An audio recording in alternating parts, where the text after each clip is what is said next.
এক ব্যক্তির নামে সর্বোচ্চ 10টি মোবাইল সিম থাকতে পারবে। শনিবার থেকে এই নিয়ম কার্যকর বলে জানান বিটিআরসির চেয়ারম্যান এমদাদুল বারী। বিকেলে রাজধানী বিটিআরসি কার্যালয়ে সংবাদ সম্মেলনে এসব তথ্য দেন তিনি।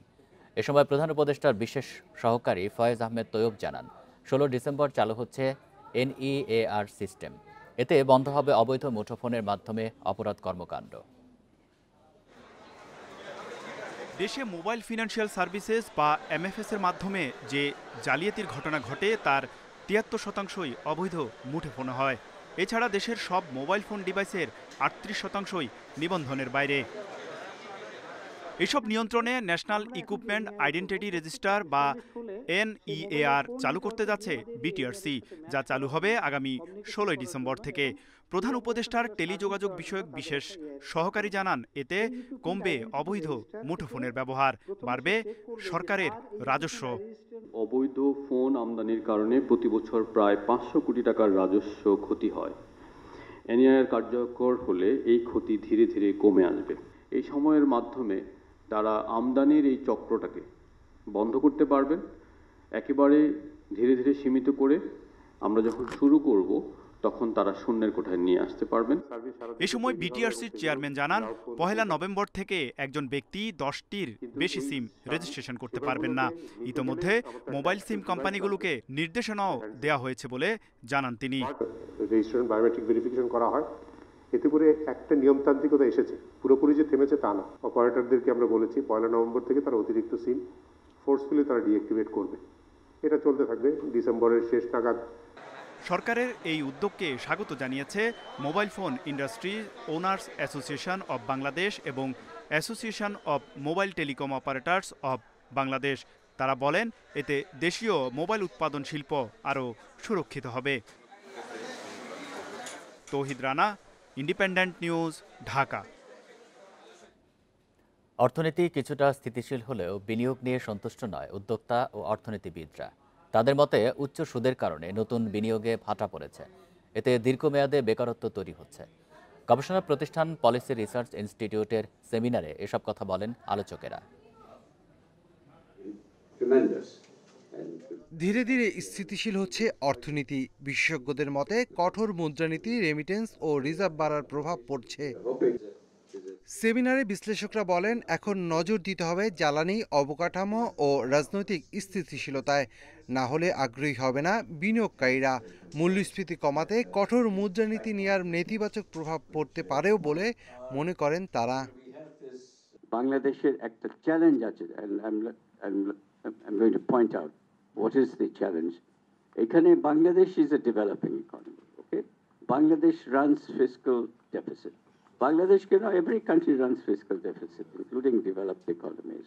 এখন এই বাংলাদেশের fiscal deficits গুলো not because we have low revenue GDP ratio. বিগত দিনে ব্যাংকিং সেক্টরের সুশাসনের অভাবের কারণে যে ইকোনমিক অলিগার্কদের জন্ম হয়েছিল, তারা আমাদের অর্থ খাতকে অনেকটা ধ্বংসের দ্বার প্রান্তে নিয়ে গিয়েছিল। আমরা দেখেছি যে সুশাসনের অভাব অর্থ খাতে একটা দেশের স্থিতিশীলতাকে কতটুকু নষ্ট করে দিতে পারে। তাই আমরা চাই সেন্ট্রাল ব্যাংক ইন্ডিপেন্ডেন্সের ব্যাপারে কমপ্লিট পলিটিক্যাল কমিটমেন্ট। খোদ সরকারের নীতি নির্ধারকের কেউ কেউ বলছেন, ঋণের উচ্চ সুদ হার বিনিয়োগের জন্য সবচেয়ে বড় বাধা। এছাড়া ব্যাংক খাতেও শৃঙ্খলা ফেরানো জরুরি। বাংলাদেশ ব্যাংক যে monetary policy, tight monetary policy stance নিয়েছে, এটা হয়তো কন্টিনিউ করতে পারে আরো কিছু সময়, কিন্তু আমার মনে হয় যে এটা আরেকটু রিল্যাক্স করা দরকার। ইন্টারেস্ট রেট কিভাবে কমিয়ে আনা যায় সে ব্যাপারে আরো পদক্ষেপ নেওয়া দরকার হতে পারে, এবং তা যদি না করা যায় আসলে ইনভেস্টমেন্ট সেভাবে বাড়বে বলে আমার মনে হয় না। তিনি আরো বলেন, কেন্দ্রীয় ব্যাংকে শুধু স্বাধীনতা দিলেই হবে না, জবাবদিহিতাও নিশ্চিত করতে হবে। Shafil Alam Sujon, Independent News, Dhaka. টেকসই উন্নয়নে তরুণদের শক্তি কাজে লাগাতে দক্ষতা বাড়ানোর বিকল্প নেই।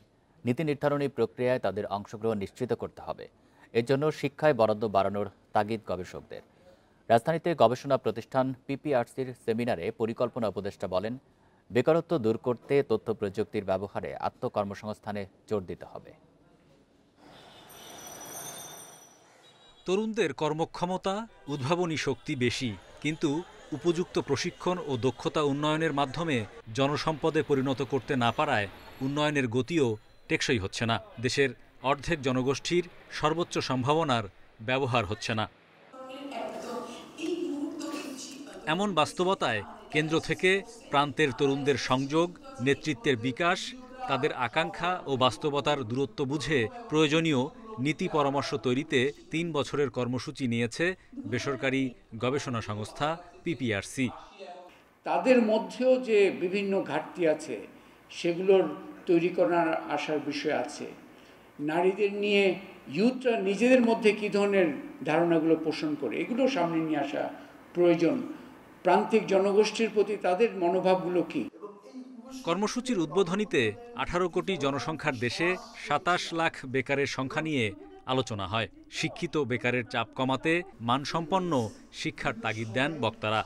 জিডিপির 2%-এর নিচে এখনো এডুকেশনের বরাদ্দ, এটা যদি চেঞ্জ না হয়, অল দি আদার ইজ অ্যাডহকিজম। আমি ট্রেনিং দিব, পিপিআরসি ট্রেনিং দিবে, আলটিমেট ইম্প্যাক্টটা কী হয়। পরিকল্পনা উপদেষ্টা বলেন, শিক্ষা খাতে বড় ধরনের পচন ধরেছে। মৌলিক কিছু সংস্কার ছাড়া শুধু কমিশন গঠন করেই এর সমাধান সম্ভব নয়। প্রত্যন্ত অঞ্চলের একটা ছেলে মেয়েও এই প্রযুক্তিতে সারা বিশ্বের সাথে যুক্ত হতে পারে এবং সার্থক উদ্যোক্তা হওয়া সম্ভব। এর অনেক দৃষ্টান্ত আছে। কাজেই বেকার সমস্যা, শিক্ষিত বেকার সমস্যা একটা বড় সমস্যা আমরা জানি, কিন্তু নিজেদের উদ্যোগে অনেক কিছু করার সুযোগ এখন কিন্তু বেড়ে গেছে। তরুণদের সামাজিক উদ্যোগ, স্বেচ্ছাসেবায় অংশগ্রহণ বাড়ানোর তাগিদও দেন উপদেষ্টা। নিজেদেরকে উপযুক্ত না করতে পারে তাহলে তো তারা কর্মজীবনে আমাদেরকে সেই ডেমোগ্রাফিক ডিভিডেন্টের সুফলটা দিতে পারবে না। Hari Saha, independent News, Dhaka. ঋণের ষষ্ঠ কিস্তি ছাড়ের আগে শর্ত পূরণের অগ্রগতি ও সার্বিক অর্থনৈতিক অবস্থা পর্যালোচনা করতে ঢাকা এসেছে আন্তর্জাতিক মুদ্রা তহবিল IMF-এর প্রতিনিধি দল। বুধবার থেকে সংস্থাটির গবেষণা বিভাগের ডেভেলপমেন্ট ম্যাক্রো ইকোনমিক্স প্রধানের নেতৃত্বে প্রতিনিধি দলটি সরকারের বিভিন্ন মন্ত্রণালয়, বিভাগ ও সংস্থার সঙ্গে বৈঠক করবে, যেখানে মিশনের লক্ষ্য ও উদ্দেশ্য তুলে ধরবে দলটি। পাশাপাশি বাংলাদেশ ব্যাংকের কয়েকটি শাখার সঙ্গে বৈঠক করা হবে বলে জানানো হয়। আগামী ডিসেম্বর পর্যন্ত IMF-কে দেওয়া প্রতিশ্রুতি পূরণে সরকার কী কী কাঠামোগত সংস্কার আনবে তাও তুলে ধরা হবে বলে জানা গেছে। দলটি আগামী 13 নভেম্বর পর্যন্ত সরকারের বিভিন্ন দপ্তরের সঙ্গে বৈঠক করবে।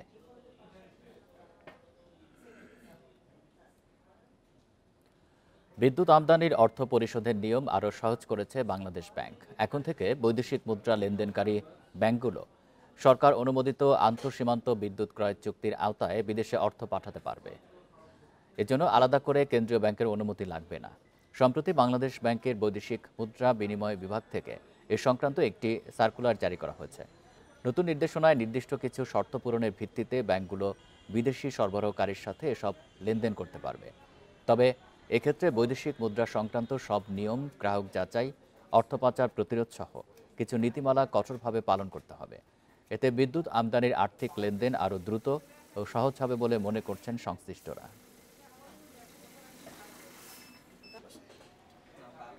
বিশেষজ্ঞ কমিটির মাধ্যমে মেট্রো রেলের বিয়ারিং প্যাড সহ সার্বিক নিরাপত্তা তদন্ত করে 30 দিনের মধ্যে প্রতিবেদন দেওয়ার নির্দেশ দিয়েছেন হাইকোর্ট। একই সাথে মেট্রো রেলের বিয়ারিং প্যাড পরে নিহত আবুল কালামের পরিবারকে কেন 2 কোটি টাকা ক্ষতিপূরণ দেওয়া হবে না জানতে চেয়ে রুল জারি করেছেন আদালত। সোমবার বিচারপতি ফাহমিদা কাদেরের নেতৃত্বাধীন দ্বৈত বেঞ্চে কমিটি গঠন চেয়ে দায়ের করা 2টি রিটের শুনানি শেষ হয়। এর আগে জনস্বার্থে সুপ্রিম কোর্টের আইনজীবী ব্যারিস্টার আবদুল্লাহ আল মামুন ও ব্যারিস্টার তানফির আহমেদ রিট 2টি দায়ের করেন। রিটে মেট্রো রেল ও ঢাকার সব ফ্লাইওভারে ব্যবহার করা বিয়ারিং প্যাডের গুণগত মান যাচাই একটি কমিটি গঠনের আবেদন করা হয়। এছাড়া বিয়ারিং প্যাড পরে নিহত আবুল কালামের পরিবারকে ক্ষতিপূরণ দিতেও নির্দেশনা চাওয়া হয়। সড়ক ও পরিবহন মন্ত্রণালয়ের সচিব সহ সংশ্লিষ্টদের রিটে বিবাদী করা হয়েছে।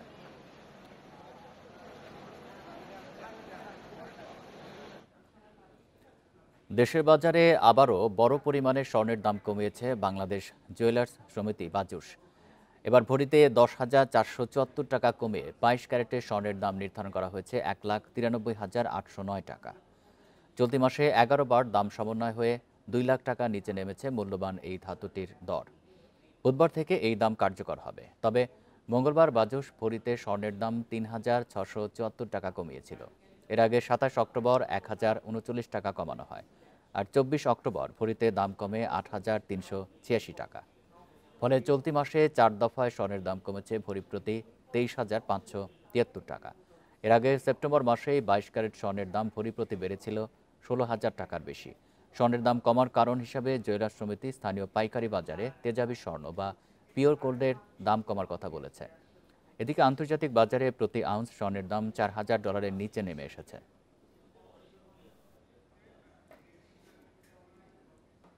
ডিসেম্বরের মধ্যে সার ব্যবস্থাপনা নীতিমালা চূড়ান্ত হতে পারে। নীতিমালায় অবৈধ লাইসেন্স প্রাপ্তদের সমস্যা দূর করা হবে বলে জানিয়েছেন কৃষি উপদেষ্টা মোহাম্মদ জাহাঙ্গীর আলম চৌধুরী। বুধবার বিকেলে সচিবালয়ে বার্ষিক উন্নয়ন কর্মসূচির সভা শেষে সাংবাদিকদের প্রশ্নের জবাবে তিনি এসব কথা বলেন। তিনি জানান, এই নীতিমালা তৈরির জন্য ন্যাশনাল লেভেলে মিটিং হয়েছে এবং দ্রুতই এটি সম্পূর্ণ হবে। কৃষি উপদেষ্টা বলেন, আগে সার ডিলারদের বিসিএস, বিআইডিসি থেকে আলাদা লাইসেন্স নিতে হতো। নতুন নীতিমালায় একটি লাইসেন্সেই সব ধরনের সার বিক্রি করা যাবে। নতুন লাইসেন্স নেওয়ার জন্য একটি সেন্ট্রাল কমিটিও গঠন করা হবে। উপদেষ্টা জানান, সারের কোনো সংকট নেই, পর্যাপ্ত সার মজুদ আছে, তাই দামও বাড়বে না বলে আশা প্রকাশ করেন। তিনি বলেন, খাদ্য নিরাপত্তা নিশ্চিতে দীর্ঘমেয়াদী পরিকল্পনা ও আইন তৈরির উদ্যোগ নেওয়া হয়েছে।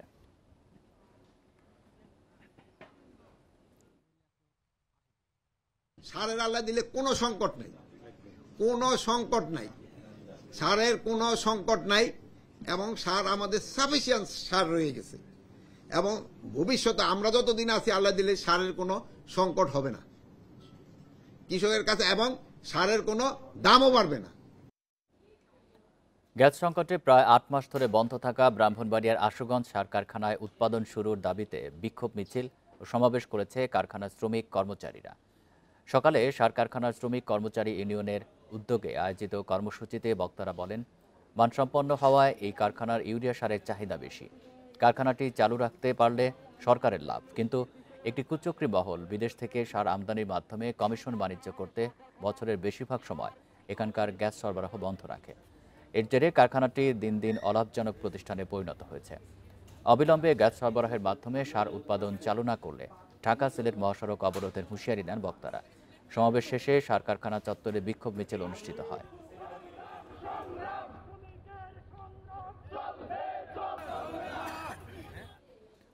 বরিশালের মোকামগুলোতে এখন ইলিশের সমারোহ, তবে সরবরাহ বাড়লেও বড় ও মাঝারি আকারের মাছ কম বলছেন আড়তদাররা। এদিকে ছোট আকারের ইলিশ মিললেও দাম চড়া বলে অভিযোগ ক্রেতাদের। পাইকারিতে 500 গ্রামের ইলিশ মন প্রতি 60,000 টাকা দরে বিক্রি হচ্ছে, আর খুচরা বাজারে প্রতি কেজি বিক্রি হচ্ছে 2 থেকে 2,500 টাকায়।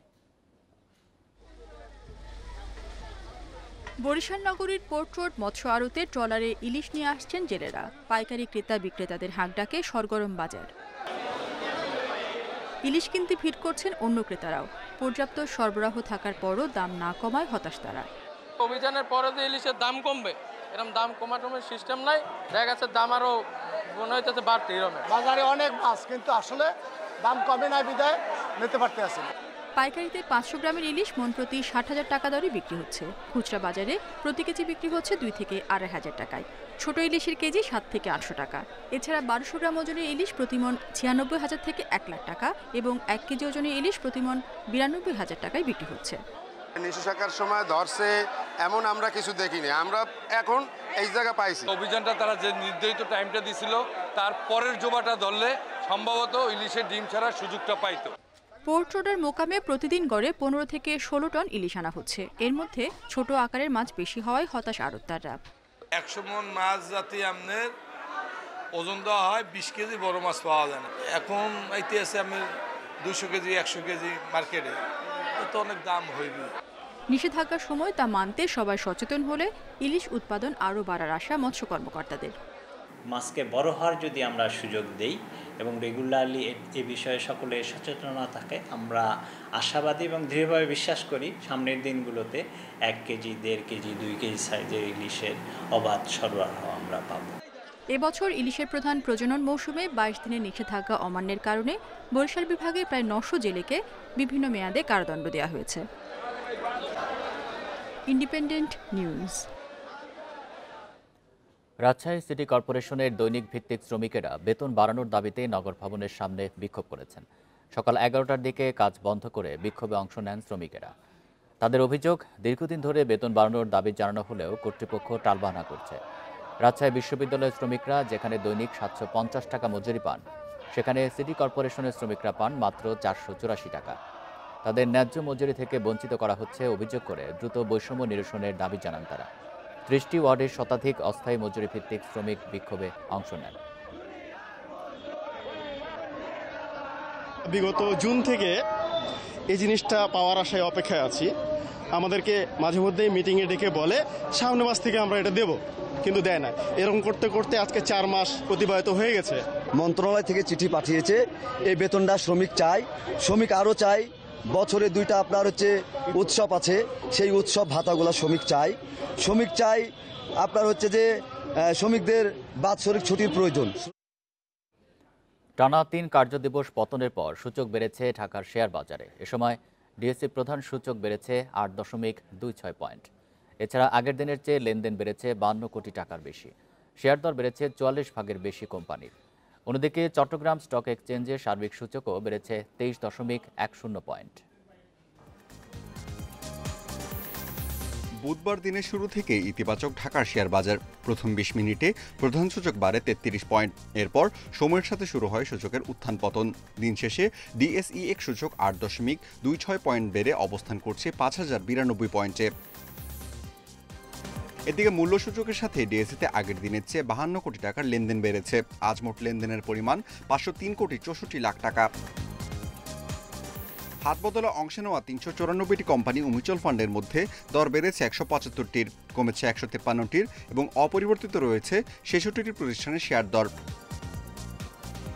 সবচেয়ে বেশি লেনদেন হওয়া প্রতিষ্ঠানের তালিকায় প্রথম অবস্থানে আছে ওরিয়ন ইনভিউশন, দ্বিতীয় সিটি ব্যাংক এবং তৃতীয় অবস্থানে আছে ডোমিনেস স্টিল। শতাংশের দিক থেকে দর বৃদ্ধির তালিকায় প্রথম অবস্থানে আছে ফার্স্ট ফাইন্যান্স, দ্বিতীয় দেশবন্ধু এবং তৃতীয় অবস্থানে আছে আনোয়ার গ্যালভালাইজিং। অন্যদিকে চট্টগ্রাম স্টক এক্সচেঞ্জের সার্বিক সূচক 23.10 পয়েন্ট বেড়ে অবস্থান করছে 14,273 পয়েন্টে। লেনদেন 18 কোটি 57 লাখ টাকার share. Amirul Islam, independent news. এ ছিল আজকের অর্থনীতি সারাদিনে। ইন্ডিপেন্ডেন্ট টেলিভিশনের সব খবরের আরো বিস্তারিত জানতে চোখ রাখুন ফেসবুক, ইউটিউব এবং এক্সে। ধন্যবাদ সবাইকে।